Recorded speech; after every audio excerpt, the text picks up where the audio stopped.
तो daily routine जो मेरा है उसी हिसाब से मैं आ गया हूँ और मैं यहाँ मदरसे में छोड़ के यहाँ से निकल रहा हूँ। मैं यहाँ से सीधा जाऊँगा बराबर के यहाँ, मुझे अपना बाल कटाना है। तो मैं यहाँ आ चुका हूँ। जैसे आप लोग को पता ही है कि यहाँ महात्ते पे हर एक चीज़ आपको मिल जाएगी, जैसे दुकान, बकाला, सकाला वकाला सब मिल जाएगा। तो चलो कोई बात नहीं, मैं आ गया यहाँ और ये सामने रहा बराबर शॉप। तो मैं जा रहा हूँ, देखता हूँ मेरा नंबर लगेगा कि नहीं। तो सबसे पहले मैं अपनी गाड़ी बंद कर देता हूँ और निकलता हूँ बाहर और जाके देखता हूँ अंदर क्या है। तो यहाँ एक बंदा बैठा हुआ है और हमने उससे कहा, तो वो कहा वेट करना पड़ेगा। तो मैंने कहा कोई बात नहीं। तो मैं थोड़ी देर वेट किया और थोड़ी देर के बाद मेरा नंबर आ गया और मैं अपने सिंहासन पर जाकर बैठ जाता हूँ और थोड़ी देर में हमारे बाल की कटिंग होने लगती है। और ये बंदा कह रहा था ये बहुत अच्छा बंदा है, इसका बाल अच्छे से काट दो। मैं नहीं जानता कि क्यों ये कह रहा था, बस मैं ये जानता हूँ कि ये मेरे बारी पे कटा रहा था, तो इसीलिए इसने इतना मस्का मारा। खैर कोई बात नहीं, मेरे बाल की जो मरम्मत है हो चुकी थी और फिर थोड़ा पाउडर वाउडर लगा के हमारे बाल को इधर उधर से खिसकाया जा रहा था कि हमारे कपड़े पे न लगे। तो हम क्या करते हैं अभी कि यहाँ से हम निकलेंगे। बदरुद्दीन का मैसेज आया हुआ था कि हम मता में जाएंगे।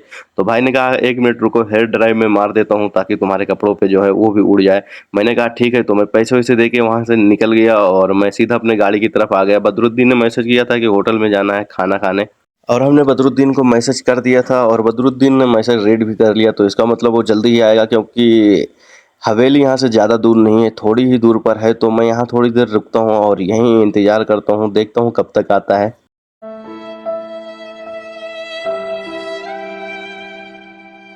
5 hours later.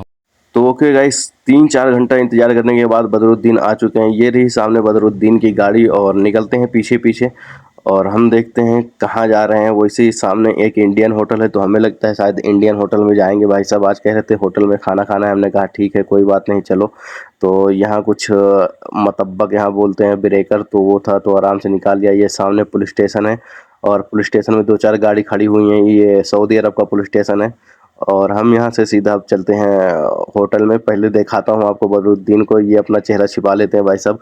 तो ये रहे बदरुद्दीन लेकिन नहीं दिखा, कोई बात नहीं। तो हम चलते हैं अब यहाँ से सीधा होटल में और देखते हैं कौन से होटल में जाना है, इंडियन होटल में या एक और होटल है वहाँ जाना है। तो हमारे ख्याल से बदरुद्दीन भाई साहब ईटी चोखा और पता नहीं क्या क्या बोलते हैं वो ज़्यादा खाते हैं, तो इंडियन होटल में जाएंगे। तो हम आ चुके हैं सीधा इंडियन होटल में और ये रहा इंडियन होटल।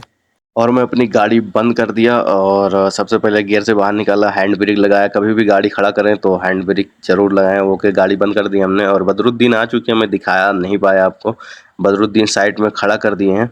एक मिनट दिखाता हूँ, ये रहे भाई साहब बदरुद्दीन हो गई उनकी गाड़ी और हम चलते हैं सीधा।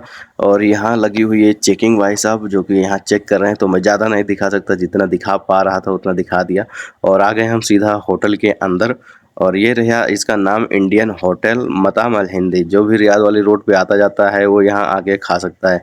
तो ठीक है, हम सबसे पहले वॉशरूम में जाते हैं और हैंड वॉश करते हैं। उसके बाद हम बैठेंगे अपने सिंहासन पर और दबा के खाएंगे भाई साहब इडली डोसा। और मैं हाथ धुलने लगा, हाथ धुलते धुलते कैमरामैन बदरुद्दीन को बना दिया। बदरुद्दीन कैमरामैन बन गया और वीडियो भी अच्छा बना लिया। और हम हाथ धो के सीधा यहाँ से निकलते हैं अपने सिंहासन पर और सिंहासन पर बैठते हैं। ठीक है, मैं तो विराजमान नहीं हुआ लेकिन बदरुद्दीन पहले विराजमान हो गया और साथ में मैं भी विराजमान हो गया।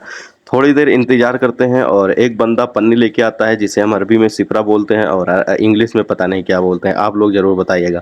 और थोड़ा देर इंतजार करने पे खाना भी आ गया, जो कि पूड़ी सब्जी और इडली डोसा ये सब था। तो इडली डोसा सब आ गया और हम लोग थोड़ी ही देर में इस पे जुट जाते हैं। पहले अपना प्लेट सही करते हैं और थाली अब पोजीशन थी खाने की और हम खाने में लग गए और थोड़ी ही देर में देखते देखते हमने थाली खाली कर दी और हम लोगों ने अपनी स्पीड बढ़ा दी और थोड़ी ही देर में हमने पूरा का पूरा खाना खा लिया और चल दिए वॉशरूम की तरफ।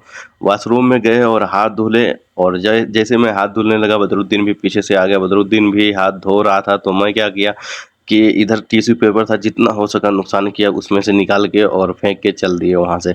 मैं आगे गया, उसे बुलाने लगा लेकिन नहीं आया। फिर देखा कि बदरुद्दीन लगे हुए हैं मिश्री और सौंफ खाने में। तो भाई मैं फिर दोबारा से उसी की तरफ गया लेकिन कोई नहीं आया। लेकिन थोड़ी देर के बाद फिर एक बंदा आया और मैंने उसे अपना कार्ड दिया। तो वो बोल रहा है भाई यहाँ कार्ड नहीं चलता है, मुझे कैश चाहिए। मैं बदरुद्दीन को बताया, बदरुद्दीन ने देखा, कहा कार्ड बंद है क्या? मैंने कहा नहीं कैश चाहिए। उसने अपना पर्स निकाला, उसके पास भी कैश नहीं था। तो अब मेरे पास एक ही जुगाड़ था कि मैं सामने से जाके कहीं पैसे के जुगाड़ करके आऊँ, और यहाँ नहीं दिया तो फिर ये बर्तन धुलाएंगे हम लोगों से और हम लोग के साथ बहुत बड़ा स्कैम हो गया। तो मैं सीधा गाड़ी में आ गया और बैठा, चल दिया। इधर सामने एक महत्ता है, मुझे लगता है, उम्मीद है कि वहाँ कैश मिल जाएगा या फिर एटीएम मिल जाएगा। हमें लग रहा है कि यहाँ एटीएम कहीं आसपास नहीं है, क्योंकि मैं ज़्यादा दिन से यहीं रहता हूँ। तो मैं सीधा महाते की तरफ चलता हूँ। सामने से सूरते की गाड़ी आ रही है, मतलब पुलिस की गाड़ी आ रही है।